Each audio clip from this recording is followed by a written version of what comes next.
베드로전서 3장 8절에서 17절을 봉독해 주시기 바랍니다. 마지막으로 말하노니 너희가 다 마음을 같이하여 동정하며 형제를 사랑하며 불쌍히 여기며 겸손하며 악을 악으로 욕을 욕으로 갚지 말고 도리어 복을 빌라. 이를 위하여 너희가 부르심을 받았으니 이는 복을 이어받게 하려 하심이라. 그러므로 생명을 사랑하고 좋은 날 보기를 원하는 자는 혀를 금하여 악한 말을 그치며 그 입술로 거짓을 말하지 말고 악에서 떠나 선을 행하고 화평을 구하며 그것을 따르라. 주의 눈은 의인을 향하시고 그의 귀는 의인의 간구에 기울이시되 주의 얼굴은 악행하는 자들을 대하시느니라 하였느니라. 또 너희가 열심으로 선을 행하면 누가 너희를 해하리요. 그러나 의를 위하여 고난을 받으면 복이 있는 자니 그들이 두려워하는 것을 두려워하지 말며 근심하지 말고 너희 마음에 그리스도를 주로 삼아 거룩하게 하고 너희 속에 있는 소망에 관한 이유를 묻는 자에게는 대답할 것을 항상 준비하되 온유와 두려움으로 하고 선한 양심을 가지라. 이는 그리스도 안에 있는 너희의 선행을 욕하는 자들로 그 비방하는 일에 부끄러움을 당하게 하려 함이라. 선을 행함으로 고난을 받는 것이 하나님의 뜻일진데 악을 행함으로 고난받는 것보다 나으니라. 아멘. 자, 오늘은 고난을 이기는 생활입니다. 자, 오늘 말씀은 우리에게 고난이 찾아올 때 어떻게 살아야 하는가를 말씀해주고 있습니다. 고난이 닥치면 우리의 마음이 먼저 얼어붙어요. 조심하지 않으면 우리는 고난 속에서 미움의 화신이 될 수가 있습니다. 그래서 고난 속에서도 계속 사람을 사랑하는 것이 얼마나 좀 그게 안 돼요. 근데 사랑한다는 거 말이 쉽지. 너도 고난을 당해봐. 그게 되나? 근데 그런 가운데서 하나님은 고난이 왔느냐? 고난을 이기는 그 생활 가운데 첫 번째는 사랑하라고 말하고 있어요. 어떻게 그럼 형제를 사랑할 수가 있는가? 형제를 사랑해야 되는데 마음을 같이 하라고 말하고 있습니다. 8절 한번 읽어주시기 바랍니다. 8절. 마지막으로 말하노니 너희가 다 마음을 같이하여 동정하며 형제를 사랑하며 불쌍히 여기며 겸손하며. 네. 우리가 마음을 같이 할 때 사랑할 수가 있습니다. 우리가 그리스도 안에 있는 형제라면 우리는 가장 본질적인 것에 관해서는 이의가 없어야 돼요. 뭐 다른 거는 사람이 틀리니까 뭐 이런 주장도 할 수가 있고 이게 정답이야 뭐 그럴 수가 있고 이런데 정말 예수 그리스도의 사랑이라면 그 한 가지는 절대 근원적인 것은 변하면 안 됩니다. 그래야 서로 사랑할 수가 있는데 우리가 본질적인 문제가 아닌 것에 관해서는 서로 다룰 수가 있다는 것입니다. 그러나 가장 근본적인 것 결코 양보할 수 없는 기독교 교리의 근본인 성경이 강조하고 있는 것에 대해서는 관해서는 절대로 마음이 변하면 안 된다. 갈라질 수 없다. 믿습니까? 예를 들면 어떤 걸 같아요? 구원에 대해서 예수 그리스도를 믿어야 꼭 구원받는 유일한 길은 예수밖에 없다. 뭐 이런 사실이란지 기도해라. 그럼 하나님 응답하실 것이다. 세상 사람들이 이해할 수 없는 그런 성경에 기록된 말씀을 이런 것은 변하면 안 돼요. 그러나 다른 것은 뭐 다 각자 생활이 있고 있기 때문에 다룰 수가 있어요. 그러나 근본적인 성경에 관한 것들은 다르면 안 된다는 거예요. 자, 오늘 이 근본적인 것에 관해서 마음을 모으면서 우리가 함께 해야 할 일, 그리고 공동 목표를 향해서 주님의 심정을 가지고 나와야 된다는 거예요. 여기서부터 그리스도인의 형제 사랑이 시작됩니다. 동정이라고 또 말할 수가 있는데 동정이란 말은 헬라어에서는 두 가지 낱말이 결합된 것인데 같이라는 말과 느낀다는 말이 그것입니다. 그러니까 같이 느낀다는 뜻이에요. 동정이란 이웃의 기쁨과 이웃의 슬픔, 이웃의 모든 삶에 동참할 수 있는 삶의 태도를 가리킨다는 것. 거기에 정말 형제를 사랑하는 교제를 나누기 위해서는 내 주변에 있는 이웃들의 기본에 동참. 아니 내가 지금 고난 가운데 있는데 어떻게 형제를 사랑하고 이웃 사랑하는 그거 하라는 거예요. 성경이 그렇게 말하고 있어요. 이웃들의 슬픔에 동참할 수 있어야 돼요. 그래서 성경은 즐거워하는 자들로 함께 즐거워하고 우는 자들로 함께 울라고 말하고 있습니다. 사실 우는 사람과 함께 우는 것은 그리 어렵지 않아요. 그죠? 고난당할 때 손 한번 잡아주고 얼마나 힘들겠냐고 내가 기도하겠다. 이 말 한마디만 해도 위로가 돼요. 내가 지금 이런 일이 있는데 같이 기도해 주세요. 예, 기도할게요. 얼마나 위로가 돼요. 그런데 즐거워하는 사람과 함께 즐거워할 수 있는 건 쉬운 게 아니에요. 너무 잘 나가는 사람과 함께 즐거워할 수 있느냐는 거예요. 아니 저 사람 옛날에 공부할 때 나보다 훨씬 못했는데 도대체 왜 저렇게 잘 나가는 거예요? 용서가 안 되는 거예요. 그런데 함께 즐거워하라는 거예요. 가서 먼저 네가 축하해 주라는 거예요. 그게 돼요? 안 되니까 하라는 거예요. 성공해서 즐거운 사람과 함께 즐거워할 수 없다는 거예요. 아니, 할 수는 있겠지만 쉽지가 않다는 거예요.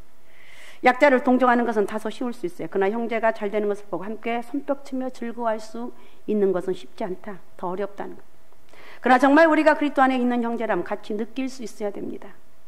한 지체 지체 의식을 가지고 슬픔과 기쁨에 동참할 수 있어야 됩니다. 이것이 바로 형제 사랑이에요.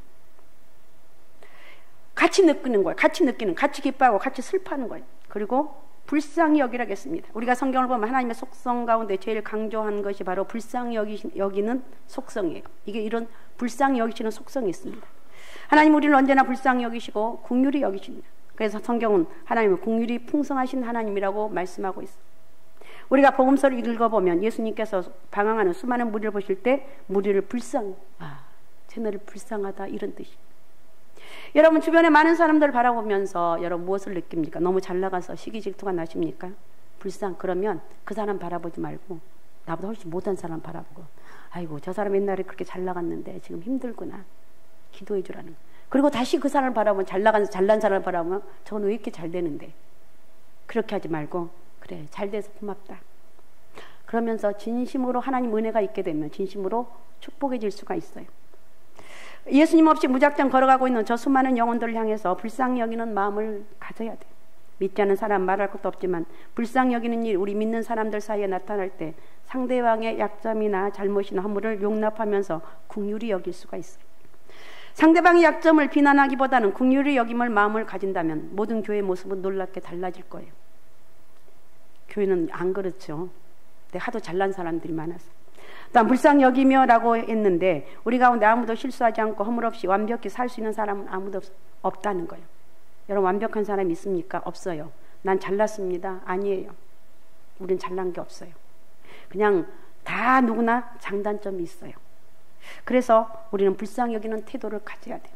그럼 우리 불쌍히 여기는 삶의 태도가 없는 그리스도인의 교제는 언제라도 깨질 수밖에 없다. 깨질 수 있는 긴장감이 있다는 거예요. 그리스도인의 생활에서 불쌍히 여기는 마음이 얼마나 중요한지 모릅니다. 긍휼히 여기는 마음. 저 사람 저렇게 기도하는데 하나님 저 사람 축복해 주세요. 정말 저 사람 하나님 저렇게 잘 나가는데 그래도 저렇게 기도하는 모습이 너무 보기 좋아요. 저렇게 겸손한 모습이 너무나 좋은데 나도 저 모습을 담고 싶어요. 이렇게 하라는 거예요. 어떻든 불쌍히 여기는 마음. 그 다음에 두 번째 겸손하라고 했는데 우리 믿는 사람 사이에 형제 사랑을 지속하기 위해서는 겸손의 태도가 굉장히 중요합니다. 성경의 다른 어느 곳보다 빌립보서 2장에서는 사도 바울은 특별히 이 겸손의 문제를 우리에게 잘 말하고 있습니다. 이 겸손의 가장 훌륭한 모본으로 예수님을 말씀하는데 자 빌립보서 2장 5절에서 8절을 읽어주시기 바랍니다. 너희 안에 이 마음을 품으라. 곧 그리스도 예수의 마음이니 그는 근본 하나님의 본체시나 하나님과 동등됨을 취할 것으로 여기지 아니하시고 오히려 자기를 비워 종의 형체를 가지사 사람들과 같이 되셨고. 아멘. 8절까지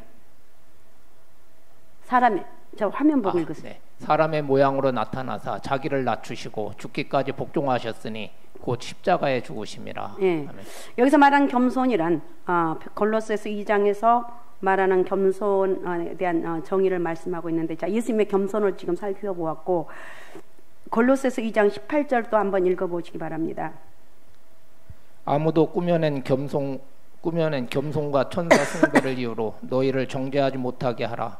그가 그 본 것에 의지하여 그 육신의 생각을 따라 헛되이 과장하고. 예, 그리스도인들이 절대로 갖지 않아야 될 태도를 말하고 있는데 그 가운데 하나가 꾸며낸 겸손이라는 꾸며낸 겸손도 있어요.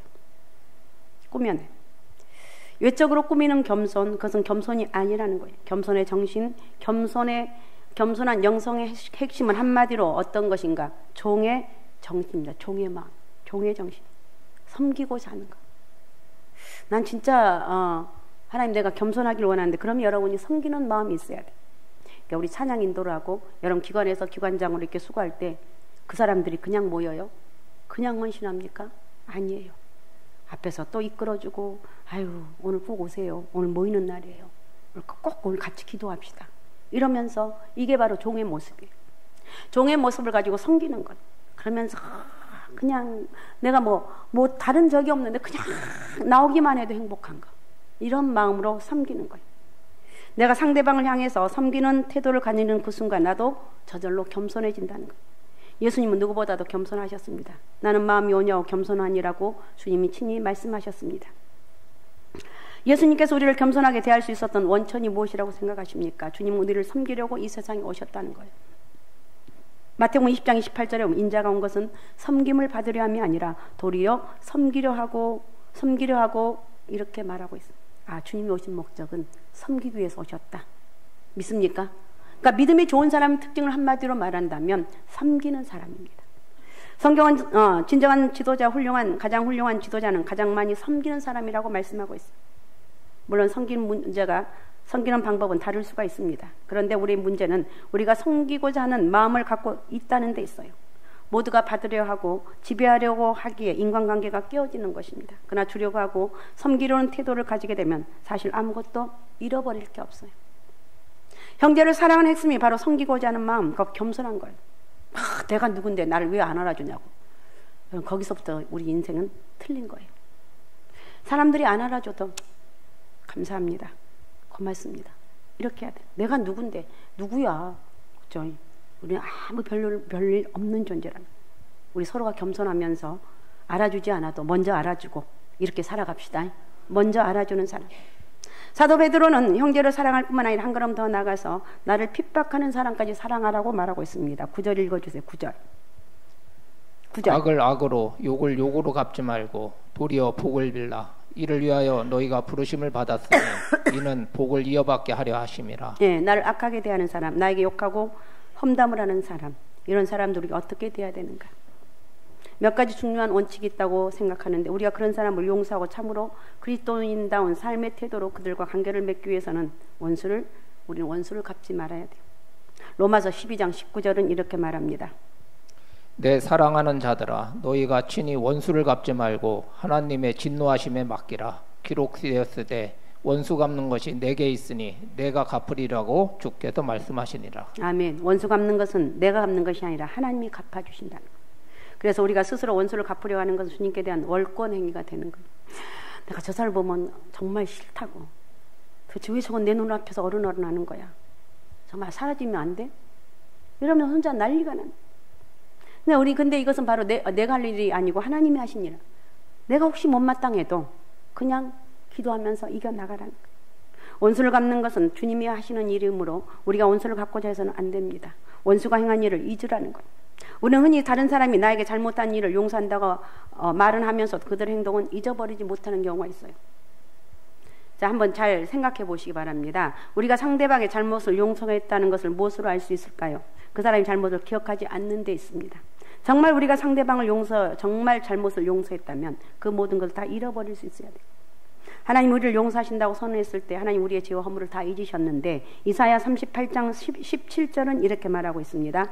보옵소서 내게 큰 고통을 더하신 것은 내게 평안을 주려 하심이라. 주께서 내 영혼을 사랑하사 멸망의 구덩이에서 건지셨고 내 모든 죄를 주의 등 뒤에서 던지셨나이다. 아멘. 주님께서 나의 죄를 등 뒤로 던지셨다고 말하고 있어요.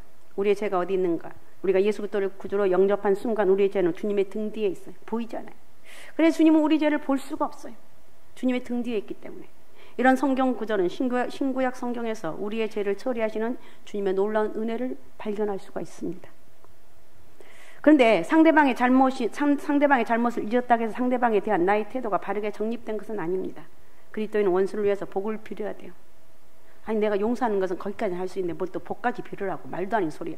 근데 하나님 은혜를 만나게 되면 여기까지 갈 수가 있어. 이 부분이 제일 어려운 것 같아요. 복까지 빌어주라고요. 저 잘 나가다가 지금 좀 안 되는 게 내가 지금 속이 고소한데 잘 되게 또 기도하라고요. 하라는 거예요. 원수를 갚지 않기로 결심하고 그의 잘못을 잊어야 될 뿐만 아니라 한 걸음 더 나아가서 도리어 복을 빌라고 말하고 있습니다. 나를 괴롭히는 사람, 내 마음에 상처를 입힌 사람, 생각만 해도 괴로운 사람을 위해서 복을 빌어본 적이 여러분 있습니까? 힘든 일입니다. 그런데 그를 위해서 기도를 시작하십시오. 그리고 그리고 기도로 그 사람을 축복하라는 거예요. 그러면 내 마음속에 있는 상처가 치료가 됩니다. 그렇게 기도하면 얼마 후에 하나님이 그 상황을 주장해서 놀랍게 변화시켜 주신다는 거예요. 이렇게 원수에게 도리어 복을 빌라고 말한 후에 사도 베드로는 어떻게 말씀하고 있는가? 이를 위해서 너희가 부르심을 입었다고 말합니다. 그러니까 바로 이러한 삶이야말로 그리스도인들이 살아야 될 삶이고 이런 삶을 살도록 하시기 위해서 주님이 우리를 부르셨다는 것. 그리고 이런 사람에게 우리 복을 유업으로 받게 하시라고 말씀하고 있어요. 다시 말하면 이들에게 하나님께서 놀라운 복을 준비하셨다. 그럼 그렇게 하면 우리는 그냥 거기서 끝 아니에요. 우리에게 엄청난 복을 주신다. 예비하셨다는 것. 여기서 주님이 우리를 위해서 준비하신 유업의 복은 물론 장차 하나님 나라에서 우리가 받아야 될 그 충분한 풍성한 축복을 말합니다. 그러나 그뿐만 아니라 그 다음에 문맥을 자세히 보면 이 복은 미래적인 복일 뿐만 아니라 이 세상에서 누리는 복이라는 사실을 또 강조하고 있습니다. 우리가 원수를 용서하고 그를 축복하는 삶을 살 때 그 복이 우리에게 돌아온다는 것. 믿습니까? 그 복이 돌아온다는 것. 반면에 원수를 미워하면 점점점 더 비참해지는 것은 나 자신이에요. 그 사람 생각하면 가슴이 떨리고 얼굴이 굳어지고 혈압이 오릅니다. 식사도 안 되고 소화도 안 돼. 결국 누구의 손해인가? 자기의 손해예요. 용서하지 못하면 제일 비참해지는 것은 자기 자신이에요. 나 자신을 위해서도 그 사람 용서하고 축복할 필요가 있습니다.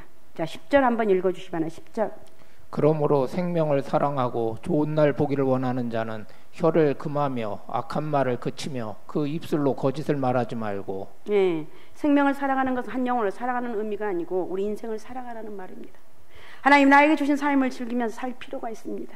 다시 되풀이할 수 없는 단 한 번밖에 못 사는 이 삶을 정말 그리스도 안에서 행복하고 가치 있는 삶을 살아가라는 것. 이것이 용서로 시작된다는 것.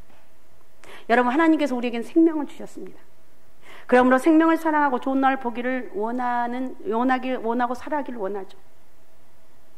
좋은 날, 행복한 날을 살기 위해서 가장 중요한 것은 이웃과의 바른 관계예요. 이웃과의 바른 관계 없이 우리는 절대로 행복한 날을 살 수가 없어요. 우리 행복을 깨뜨리는 가장 무서운 적은 바로 인간관계의 균열과 갈등이에요. 우리가 아무리 돈이 많고 권력 있고 지식이 있다고 해도 인간관계가 금이 가면 우리 가슴에 깊은 상처로 남게 되는 거예요. 좋은 날 보기를 원하십니까?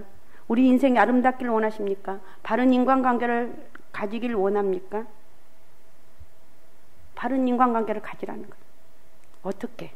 그럼 바른 인간관계를 어떻게 먼저 가져야 될 것인가? 10절 하반절에 보면 혀를 금하여 악한 말을 그치며 그 입술로 거짓을 말하지 말라고 그랬어. 우리가 어떤 사람에게 억울한 일을 당할 때 우리 지체 중에 제일 먼저 활동하는 거 혀예요. 혀. 그래서 성경은 악한 말을 그치라고 말씀하고 있어. 성경이 굉장히 실제적으로 말하죠.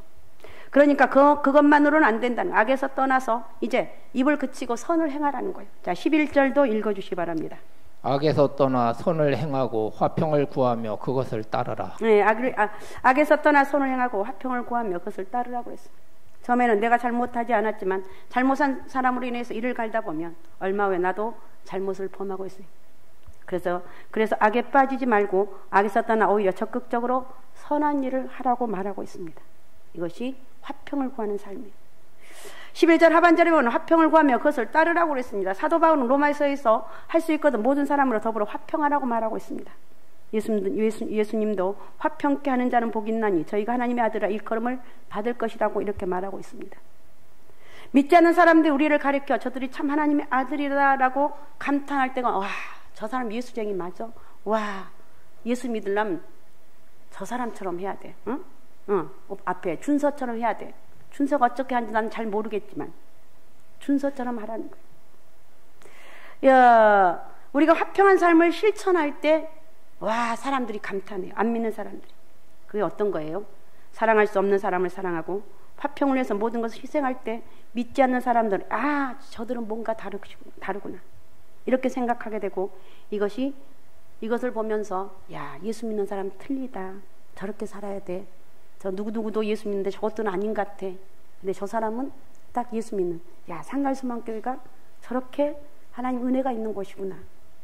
주님께 영광 돌리게 된다는 것. 여러분이 그런 삶을 살아가야 되지 않겠습니까? 하나님께 영광 돌리시기 바랍니다. 자, 우리가 이렇게 사람을 사랑하고 삶을 살면 하나님 어떻게 하신다고 약속했는가? 12절입니다. 12절. 주의 눈은 의인을 향하시고 그의 귀는 의인의 간구에 기울이시되 주의 얼굴은 악행하는 자들을 대하시니라 하였느니라. 네, 고난 속에서도 사람을 사랑하는 삶을 살아가는 사람들을 의인이라고 성경이 말하고 있습니다.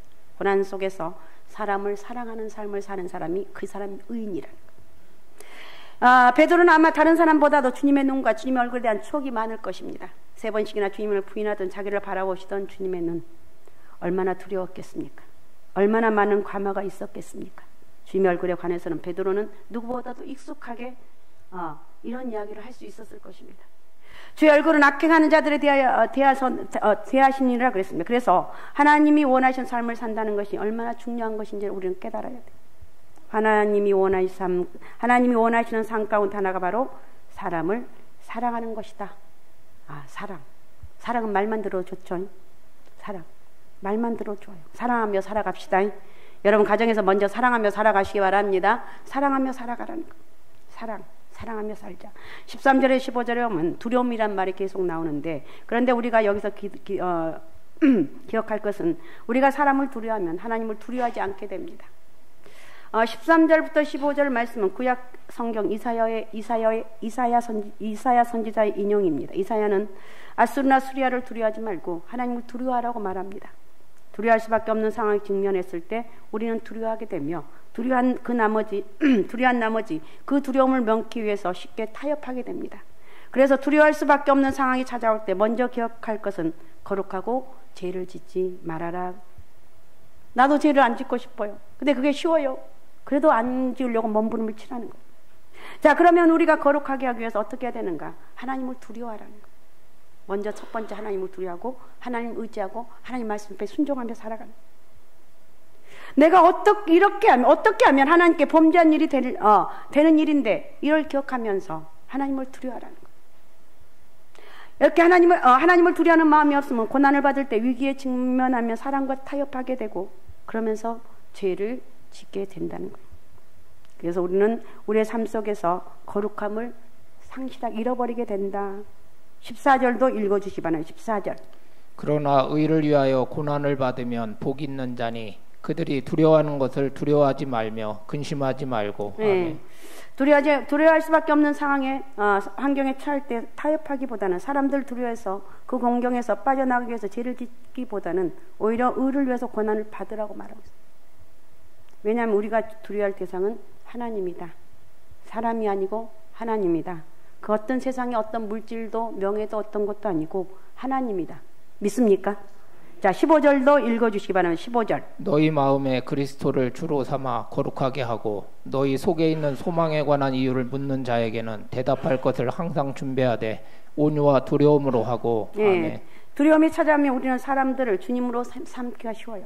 나를 위협하고 나에게 두려움을 가져다주고 두려울 수밖에 없는 그 대상이 우리의 생각을 지배하는 가장 중요한 존재가 되기 때문에 그렇습니다. 그럴 때라도 항상 주님을 생각하라. 그리스도가 내 주인이다. 나는 그리스도의 은혜로 살아간다. 이 믿음을 내 가슴속에 각인을 시켜야 돼. 믿습니까? 이 주님이라는 말은 구약 성경에서는 여호와 하나님을 가리킬 때 씁니다. 사도 베드로는 고난과 두려움이 직면해 오는 상황 속에서 예수님을 주로 삼아서 거룩하게 하라고 외치고 있습니다.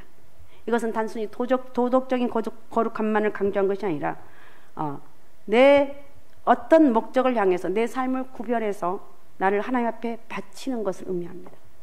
그리스도를 주로 삼아 거룩하게 하라고 했는데, 자, 그러면 어떻게 해야 되는가? 너희 속에 있는 소망이 가는 이유를 묻는 사람이 대답할 것을 항상 준비하되 온유와 두려움으로 하고 그랬어요.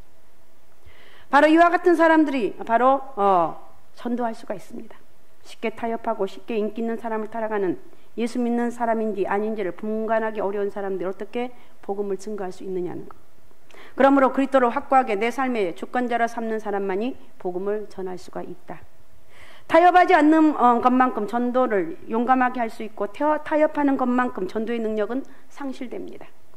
여러분, 고난이 와도 그리스도를 주님으로 삼는 이 불명한 삶 위에 서게 되면 그 고난은 복음을 증거하는 가장 위대한 기회가 될 수 있습니다. 기독교 역사상 가장 복음의 영광이 제일 언제 많이 드러났습니까? 순교시대, 박해를 받을 때였습니다. 성도들이 세상의 권력과 타협하지 않아 결국 박해를 받게 될 때에 복음의 영광이 엄청나게 드러났습니다. 그래서 그리스도인들을 박해하는 그 사람들은 그리스도인들을 죽이면서도 고민했습니다. 도대체 이것들은 무엇 때문에 저렇게 죽으면서도 찬양하며 기뻐할까? 그래서 그리스도인들을 박해하던 사람들이 오히려 열렬한 그리스도인이 되기도 했습니다. 이렇게 우리가 세상과 타협하지 않고 신앙의 순결을 지키면 그만큼 우리의 전도는 빛과 영광을 더할 수가 있다. 그래서 사도 베드로는 이렇게 말하고 있습니다. 자, 16절 한번 읽어주시기 바랍니다. 선한 양심을 가지라. 이는 그리스도 안에 있는 너희의 선행을 욕하는 자들로 그 비방하는 일에 부끄러움을 당하게 하려 함이라. 네, 아멘. 선한 양심을 가지라고 그랬어요. 그리스도 안에 있는 너희의 선행을 욕하는 자들로 비방하는 일에 부끄러움을 당하게 하려 함이라.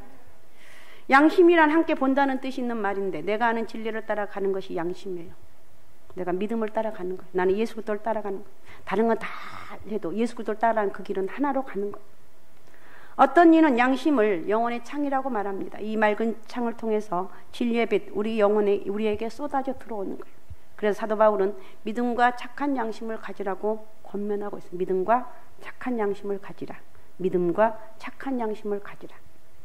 이 양심은 귀하면서도 흔들릴 수 있고 더러울 수도 있고 약해질 수도 있습니다. 화인을 맞을 수가 있어요. 그래서 사도 베드로도 선한 양심을 가지라고 말하고 있습니다. 선한 양심을 가지면 그 결과가 어떻게 되는가? 우리를 비방하는 자들이 오히려 부끄러움을 당한다고 말하고 있습니다. 17절 읽어주시기 바랍니다. 17절. 선을 행함으로 고난을 받는 것이 하나님의 뜻일진데 악을 행함으로 고난받는 것보다 나으리라. 아멘. 아멘. 선을 행함으로 고난받는 것이 하나님의 뜻이다. 그래서 선을 행하는데 내가 정직하게 진실하게 사는데 왜 내가 이렇게 고난을 당하냐고요. 이게 하나님의 뜻이라는 거예요. 악을 행함으로 고난받는 것보다 훨씬 낫다. 그래서 여러분 선을 행하면서 믿음대로 살아가는데 정말 끝도 갓도 없이 내게 당하는 이 고난 당하는 거예요. 이게 선을 행함으로 당한 고난이다. 고난이 온다 할지라도 우리는 끝까지 선을 행하면서 나가야 된다. 이런 역사가 오늘 저에게도 여러분에게도 있어야 될 줄로 믿습니다. 자, 그래서 어떻게 하면 우리가 선한 양심, 그럼 나는 선한 양심을 갖고 싶은데 제가 두서없이 좀 말했는데 그래도 오늘 잊어지지만 선한 양심을 어떻게 내가 가질 수 있습니까? 선한 양심. 이 말은 듣기만 좋은 것이 아니라 이걸 내가 가져야 돼요. 선한 양심을 어떻게 가질 수 있는가? 또 나가면 잊어먹겠지만 이걸 가지면 기도해야 돼요. 첫 번째, 죄가 들어오면 즉각 죄를 회개하라. 토해버리라. 죄하고 나온 상관이 없다. 토해버리라는 거. 두 번째, 말씀으로 무장하라는 거. 하나님 선을 행함으로 아버지 하나님의 뜻이라고 말했는데 행할 수 있는 은혜를 달라고 말씀으로 무장해라. 그 다음에 세 번째, 가장 중요한 거, 내 삶이 성령의 지배를 받아야 된다. 믿습니까? 성령의 지배를 받아서 나를 이기고 죄를 이기고 사단의 권세도 넉넉히 이기고 선한 양심을 가질 수 있는, 그래서 고난 가운데 있다 할지라도 절대 낙심하지 말 것은 우리 주님이 나와 함께 한다는 것. 그리고 선한 양심을 가지면서 고난받는 것이 하나님의 뜻이라고 말하고 있고, 내가 예수님을 이렇게 잘 믿고 이렇게 기도하고 이렇게 하는데도 왜 나에게 이렇게 고난이 옵니까? 이제 오늘부터는 이 말씀이 싹 들어가고, 고난당한 것이 너무나 당연하다. 그리고 그것은 언젠가는 다 떠나갈 것이고 나는 하나님의 은혜와 그 능력이 나에게 임할 것이다. 이 믿음으로 살아갑시다. 이런 은혜와 축복이 있으시기 바랍니다. 오직 예수, 오직 믿음, 오직 성령 충만함으로 고난을 이길 수 있는 그런 생활이 되시고 그런 영적 지혜가 여러분 가운데 있으시기 바랍니다. 그런 은혜로 살아갑시다. 자, 기도문 같이 선포합니다. 기도문.